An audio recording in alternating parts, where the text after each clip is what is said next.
In this video, I want to explain how LPHD 753 is connected to the core classes at Regent University and how all of this prepares you to do doctoral level statistics. To get started, I want to just ease your mind.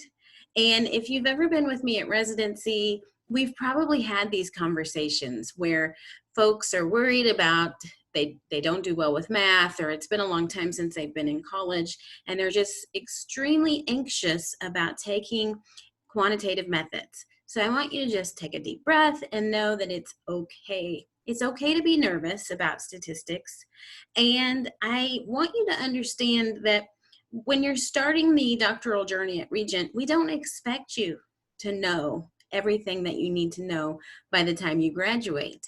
So we don't expect that you know how to even use SPSS or the difference between quantitative and qualitative methods. We'll explain all of that to you and work with you throughout the program to make sure that you have a good understanding and to help you. One of the great things about Regent is just how much support that the students receive.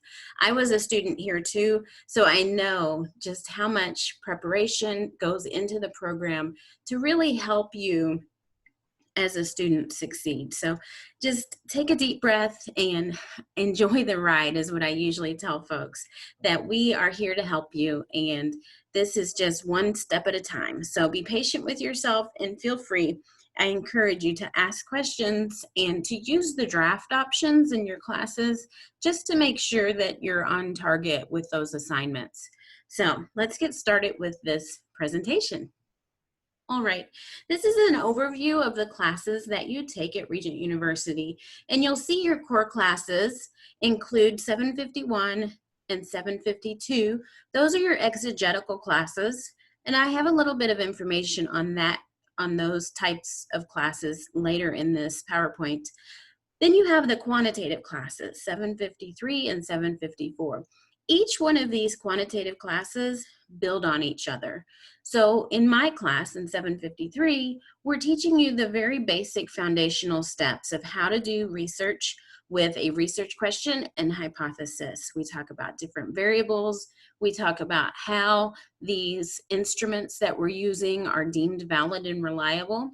And then in the future classes, you actually do the research. So one of the big reliefs for 753 is when students find out we're not doing research in LPHD 753. You don't actually have to do any research in this class. So again, take a deep breath with that. But what I do find is that through the program, through LPHD 753, as we do each assignment, many students want to build on those assignments, and then later in more advanced statistics classes, actually do the research, and that's completely fine. So I do recommend that as you go through the classes, think about how you can use what you've already learned. As you, for example, in minor project 1, we look at 10 research questions and 20 hypotheses. And that gives you a chance to cast a wide net over different concepts and theories. Then in minor project 2, we look at one research instrument. And if you want to use those more purposefully, that gives you a chance to look at something that maybe has caught your interest and you want to take a deeper dive into it. Some people just do each assignment independently, and that's completely fine too.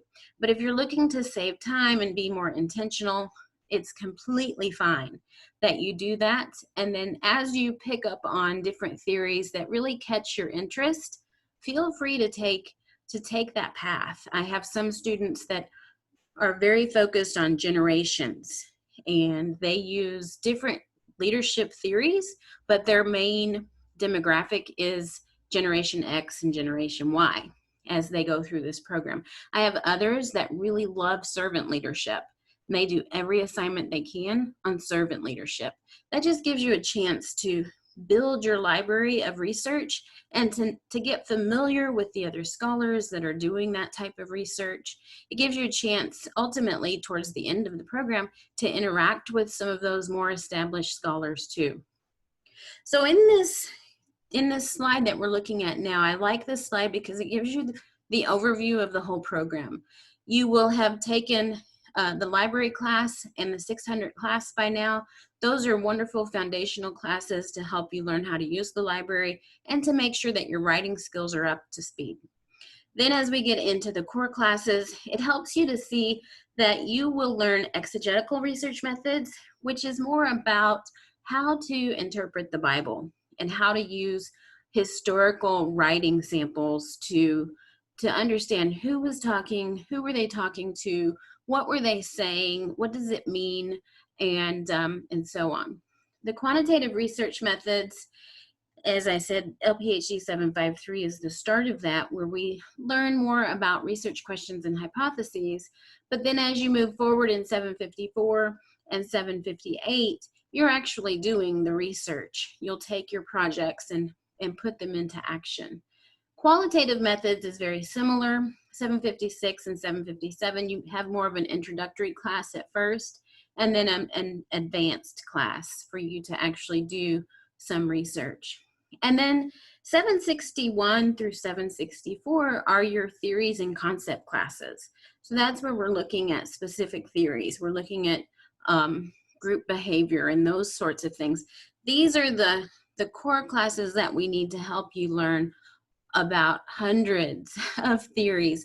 And 761 through 764 is truly where your final comprehensive exam comes from, because we want to make sure that you have learned what you need to learn in those classes in order to pass through the program. So to give you kind of a big picture, big view of theoretical and practical based research, I want you to think about that as we are here learning how to do research for the sake of adding to the field of research, not just because we want to. You know, we could go do a research project on anything in the world, but if someone else has already done it, or if it's meaningless, then why do it?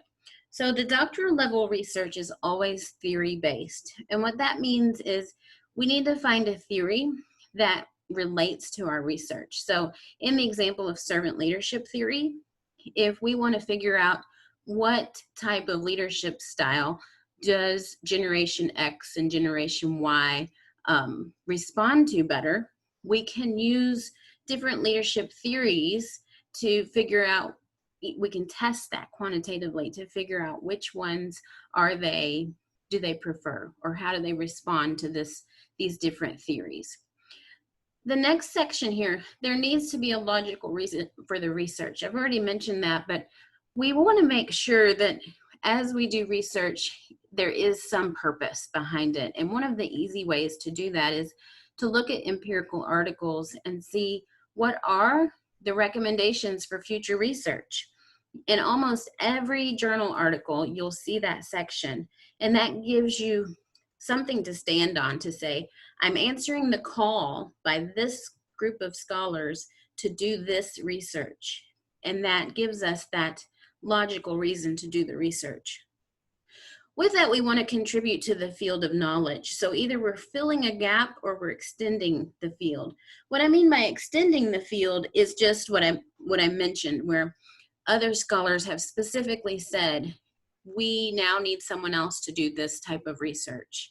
And it's usually pretty specific. So that extends the field. However, sometimes there are things that happen that hasn't been addressed yet. There's a gap. And if that's the case, then we're filling a gap. But we do need to articulate how we are contributing to the field of knowledge. Are we extending the field of research according to a specific journal article, or are we filling a gap because there are no other articles that address this situation? Doctoral level research should also include practical implications, and this is a huge thing here at Regent, which I really appreciate. We're not just here to do research for the sake of research or to extend some theory, but we want to make it useful to other people. So in our journal articles, in many of our research papers, in your future statistics classes, you'll write about how does this research how does it help people? How does it help with theory advancement? And how does it help with the practical side? So if I'm a business consultant or a leader or an organizational owner, how do I use this information to make my workplace better? With this, we want to also add, what are the next steps for the practitioner and the researcher? So you can talk about, we did this research, for example, with the generations X and Y in servant leadership, and this is what we found. And the next steps then for the scholars would be this, and the next step for the practitioners would be this other thing. And that way it's spelling it out very clearly as to what we think our research is doing and how it's helping people. So there's basically two types of statistics. We have qualitative and we have quantitative. Generally, when a theory is just coming out, it's newly developed, then qualitative is the answer. And the reason for that is we don't really know yet how to define the theory. So with qualitative, it gives us a chance to look at what's happening. Maybe we're experiencing a certain phenomenon in the workplace and we want to be able to sit and observe it or talk to people and hear about their experiences. All of that would involve open-ended questions, which is qualitative. It gives them a chance to really explain what they're feeling, what's happening, how it has impacted them personally or in the workplace. And it gives you a chance to start to define the parameters of that theory. Then, as those boundaries are being established, you can start the quantitative process. And that's where people will develop instruments.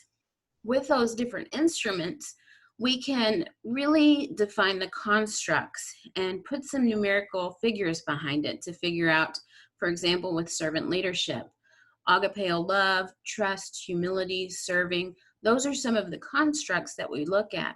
Now, in the beginning of that theory, we didn't know that we would narrow it down to those specific constructs.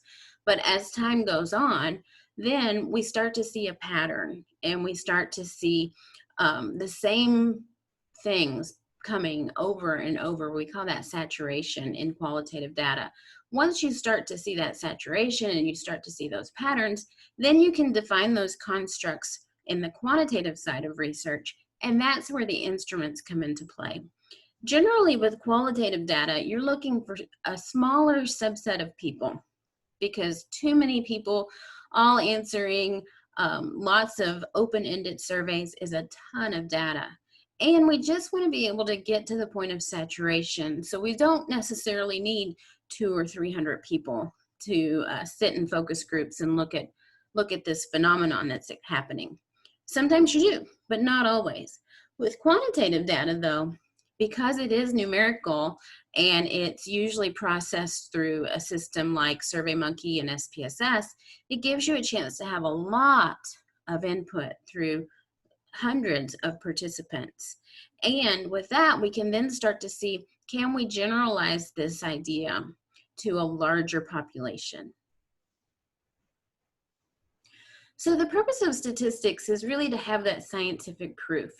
We want to be able to replicate what we're doing and have these provable facts and logic in an organized way.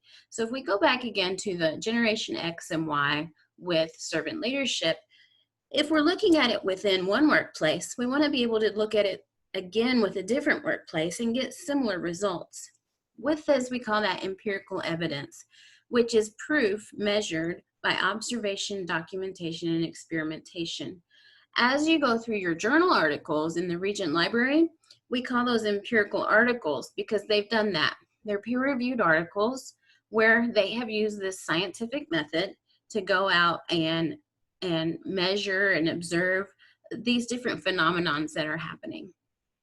With this, I like to call it a recipe because if I do a research study, I want to write down pretty much what I have done as far as who I've studied, how I've studied them, what instruments I've used. It's like a recipe.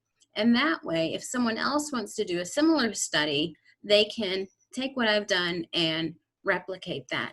Now, usually, because we want to continue to extend that field of research, we're not just doing the same exact study with the same exact people.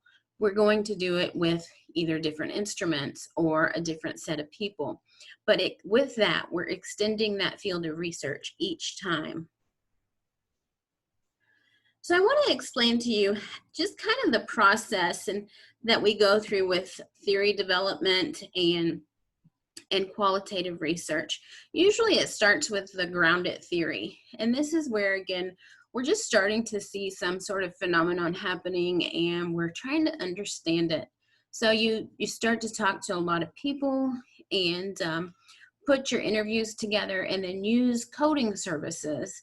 And I have that on the next slide to help you see how can we group these into categories? How can we group these answers into categories? And how can we find these patterns? How will they emerge through this grounded theory research? As we get further into the process, you might look at one or two cases and do case studies to see if the same thing is happening in different places. So with that, you may just have one participant and you'll look at interviews, documents, reports, and observations. As an example, again, with our servant leadership and Generation X and Y, we might look at one group of people or even one person within that group and look at how are they communicating back and forth verbally and in writing. Maybe even look at analytics as far as how are they performing on the job with certain leaders, and sit back and watch too. Some of the observations might include interactions between the two groups or interactions with performance reviews, that sort of thing. Phenomenological research is a process where we are specifically describing a certain phenomenon. So in the case of COVID-19, for example, maybe we're looking at how servant leaders performed during COVID-19. Maybe we found that the nurses and the doctors in the hospitals during that crisis epidemic were responding differently to different types of leaders, perhaps to servant leaders versus autocratic leaders. We can look at interviews, observations, and surveys that way. Ethnographic research is where the researcher actually immerses themselves in an unfamiliar culture. There's a book out there called Nickel and Dimed in America where a researcher did just that. She wanted to understand how people can make ends meet, how they live if they have no education and they have low income paying jobs. How can they actually survive? So she took a bus to a different town, started with nothing, was able to get a job as a waitress, and just worked through that process. She was able to talk to people that live that life every single day. She was able to see that certain people live in their car or live on their street. She was able to see how people were trying to feed their families on very little money a day. Now, that's a different perspective than if she had come in as the researcher with her PhD and just started asking questions. Because she immersed herself in that situation, she was able to really get robust data and understand how that works. The last two here we don't use very much with our PhD program, but you have a historical model and a narrative model. Basically, we're looking at past events with the historical model to anticipate future choices. And with the narrative model, we're looking at stories to understand a larger event. So we can use these, we can totally use these with our PhD, but as far as looking at organizational behavior, we don't always look at it from a historical perspective or a narrative perspective. Most of the research that I see with qualitative research for our field of study revolves around the first three of these qualitative options, either grounded theory, case study, or phenomenological.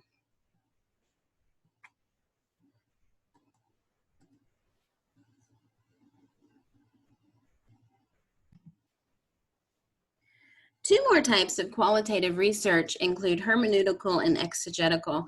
These typically revolve around interpreting the Bible, and you'll have two classes at Regent that specifically focus on exegetical research. I find this type of research very interesting because we're looking at digging deeper in the Bible to understand what is the writer trying to tell us. How was this written so many years ago, and how does it apply today? Who were they talking to back then? What was the circumstance? What was happening during that time period? We look at the patterns of words, we look at word choices. There's a lot that goes into exegetical methods, and I do find this quite fascinating. Some of the books that you'll use with qualitative research include the book by Deborah Paget, by Robert Yen, and by Michael Patton. These books, and you may receive a newer edition by the time you get to the class, but they are the books that we have chosen for the qualitative research classes at Regent. And with the exegetical classes, you receive the hermeneutical spiral, and possibly this new book by Dr. Henson and Dr. Crother and Dr. Heising, the exegetical analysis book. I also really like the Moustakas phenomenological book. You'll also get this in your qualitative class, and it helps you to just understand how to go through the process of doing that type of qualitative research. A few of the tools that you have at your fingertips include Atlas TI, MaxQDA, and NVivo. These are basically coding software programs that help with qualitative research.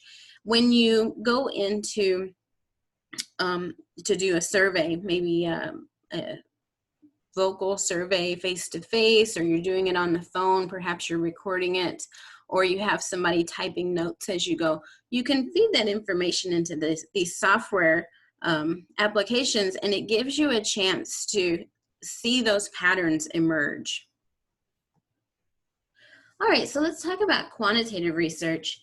These are some of the research tests that we have available to us. You can do this with SPSS and Excel. There's plenty of other software programs that you can use, but typically for academic research, we use SPSS. The t-test is one where we look at the difference between the means of two groups. And each one of these tests actually build on it. So if we did the t-test and we see what we want to see, we can go into ANOVA, the analysis of variance. And depending if you have one independent variable or more than one, you can do different types of ANOVA here, either one way or multiple analysis of variance. Then we can move forward to the correlation, which looks at the relationship between two variables. In a study where I did, I used the Fruit of the Spirit scale to see if it relates to employee engagement, job satisfaction, and organizational commitment. I first wanted to see, are these things even related? And once I found that they were, then I could move on to the regression test to see, okay, they're related. Now, are any of the fruits actually able to predict employee engagement, job satisfaction, and organizational commitment? And I was able to articulate which one of the fruits actually predicted more than other fruits, which was pretty interesting. Some of the tools that we use with quantitative methods are SPSS, SurveyMonkey, and Qualtrics. Qualtrics is a little pricey, but it does have some pretty good functionality. SurveyMonkey, you can get a free student account, or if once you get to your dissertation, you'll probably need to pay for the full annual version. It's around $350, I think, but that gives you access to SurveyMonkey, and it gives you the ability to use more than 10 questions, which is the big issue with paying for the extended version. And then SPSS is the tool that we use to actually do the analysis. Some of the books that you may get in the quantitative classes are the Hare, Black, Babin, and Anderson book, Multivariate Data Analysis. This is a great book to help you understand, for example, how many people do we need in our research study? The Cosby and Bates book is actually used in LPHD 753, and this gives you a broader view of quantitative methods. And the Julie Pallant book is one that I'm not sure if we're using it at Regent at this time, but I've used this in a lot of my research, so I want to include it here because it gives you a step-by-step manual of how to use SPSS. And usually every time that I do research, I pull this book out because it does give me that step-by-step recipe almost, so that I can make sure I'm not skipping anything. Some of the components of research, whether you're doing qualitative or quantitative, include the research questions. And With this, we want to understand really the parameters of the research. This helps us to explain what variables are under construction, who are we going to examine, and what are the possibilities. So a basic research question might be, using our example that we have with multiple generations and servant leadership, maybe we want to see, does servant leadership, or does the impact of servant leadership differ by generation? So it's broad enough to let us test a few different things, but it's narrow enough that we're starting to set some boundaries.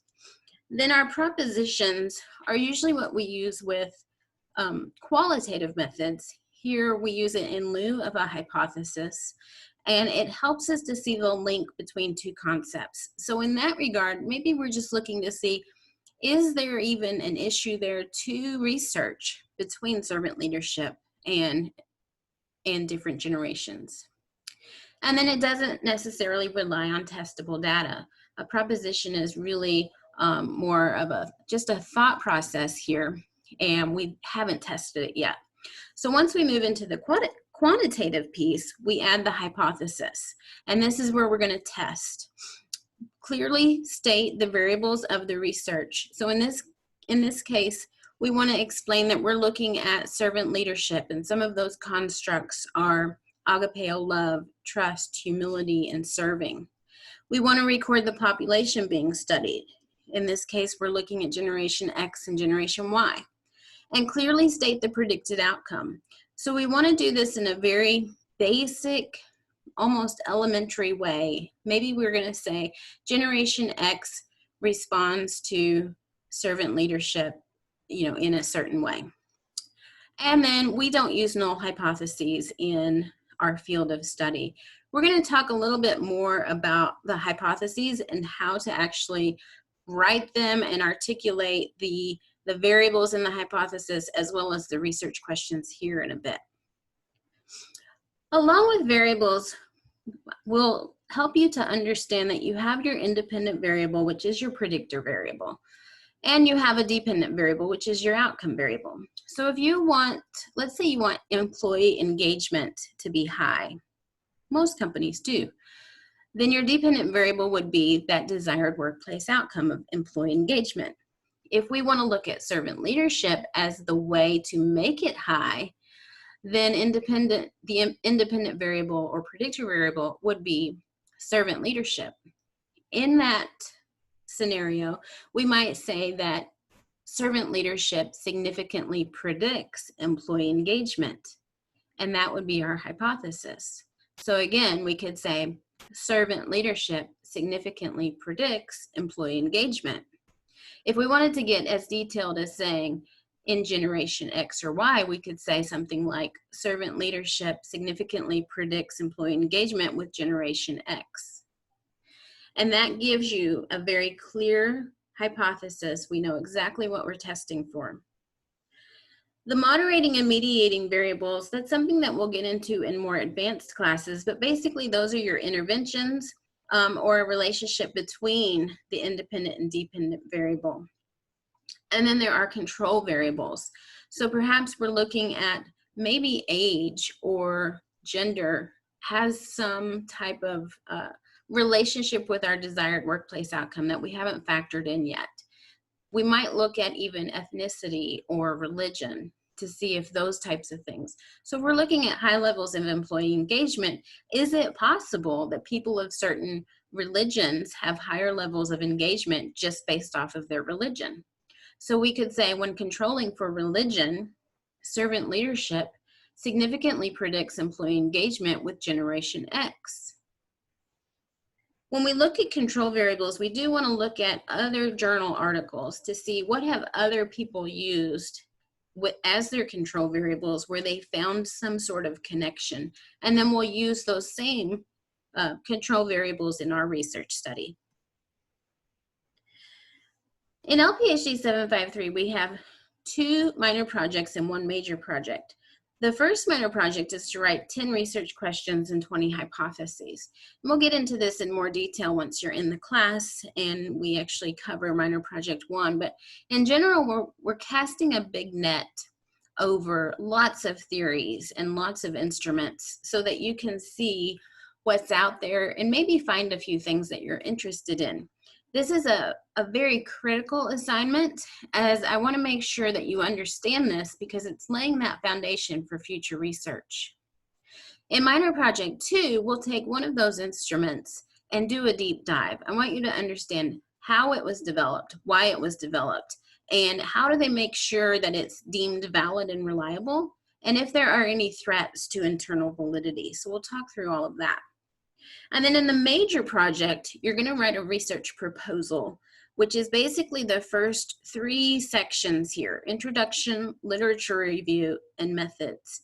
Now these 5 sections here are actually the same 5 chapters of a dissertation. So you'll notice as you go throughout the program, you'll do these major projects in many of your classes, and it's preparing you for that final dissertation because you'll use the same process in every single class. We want to make sure that you're able to write a good introduction, a good literature review, and a good methods section. Once you are able to do the research, then you'll do the last 2 sections here of analysis and conclusion. But for a research proposal, it's simply the first 3. Now there are different research designs that we'll cover in this class, and that includes experimental, quasi-experimental, and non-experimental. We'll get into this in more detail, but basically just want you to understand that the experimental gives you the option to include an intervention or control group. So with our field of study, maybe this is a case where you test a large group of people first, and then you put into place a training program for 6 months or a coaching program for 6 months, and then you can test them again later. So that intervention would be the training class or the coaching process.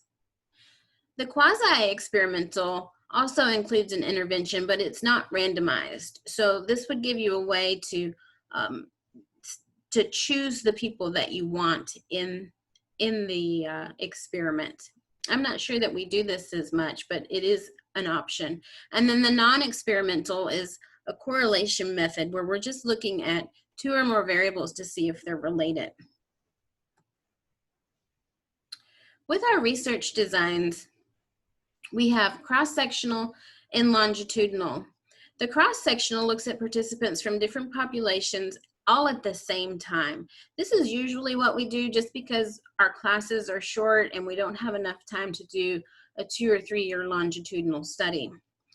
The longitudinal studies, however, give you so much data that it can help you to do wonderful research projects. For example, if we were to look at, again, looking at leadership styles with Generation X and Generation Y, we could maybe look at how does this impact them today, and then put into place a structured coaching program, maybe a mentoring program, and some training programs over a period of time, and then measure them again at periods of time along the path to see how are they learning about these leadership styles, how is that impacting their job. And that would really help us to understand the process then of the leadership styles for that specific generation. As far as sampling, we want to make sure that we have the right participants in the study. We also want to make sure we have enough participants in the study. And for me, I think finding participants for the study is the hardest part of doing research. But as far as the probability, this is where we're looking at simple random sampling, which is completely random. You might as well use a random sample generator in Excel and just randomly pick people. A stratified random sample divides a larger population into smaller groups. So maybe you want people from a certain industry, and you're just going to divide those folks into smaller groups and then have a random sample there. Or a custom sample, which is by geography. Perhaps you want to maybe look at a certain industry, let's say healthcare, but now you want to do something that's in a certain zip code. You could do that. And then a systematic sampling. And with this, Usually you have a large list of people, and maybe you say you want the 7th of every person. So you look at the 7th and the 17th, the 27th and the 37th, all of that through that list of people. Non-probability sampling is not random sampling, more of a snowball sampling. So let's say I ask one group of people to do my survey, and then they ask people that they know to do the survey, and they ask people that they know to do the survey. It's accidental, haphazard, or convenient sampling. So with this, it could just be you throw it out on social media because it's easy, or it could be that you use your students in class because they're right there and it's easy. It could also be purposeful, purposive sampling. And with that, maybe I want very specific people to take my survey. Perhaps you want Generation X and Generation Y, so you're going to target that specific demographic to make sure that you have that in your sample. With our quantitative research, we will have to use instruments, and they could be called instruments, tools, surveys, assessments. There's all sorts of names for them, questionnaires, but basically we want something that's established. For example, the Employee Engagement Index, the Fruit of the Spirit Scale, the Minnesota Satisfaction Questionnaire, the Servant Leadership Assessment Index, the Spiritual Leadership Scale. As you go through the class, you'll see lots and lots and lots of these instruments, and these are the types of instruments that you will use in your research. We also want to make sure that those instruments are valid and reliable. For a lot of students, they may want to write their own instrument, and at least in this part of the class, that's not what we're doing. We want one that's been used, it's been tested, and it's been approved. So we look at several different types of validity: face validity, content validity, construct validity, criterion validity, and reliability. With our reliability, usually we specifically look at the Cronbach's alpha score. And as long as it's above 0.70, most scholars agree then that it's deemed reliable. And that's about it. Hopefully that was enough for you to get a little taste of statistics and see how LPHD 753 connects to all of the classes that you'll have at Regent University. I hope that it helps you to understand that we're not looking for you to know everything when you walk in the door. We're here to help you, and we're here to support you. And in the end, at graduation, I think you'll see that, that we are truly here to help and support you. All right, that's all that I have. I hope you have a fantastic day.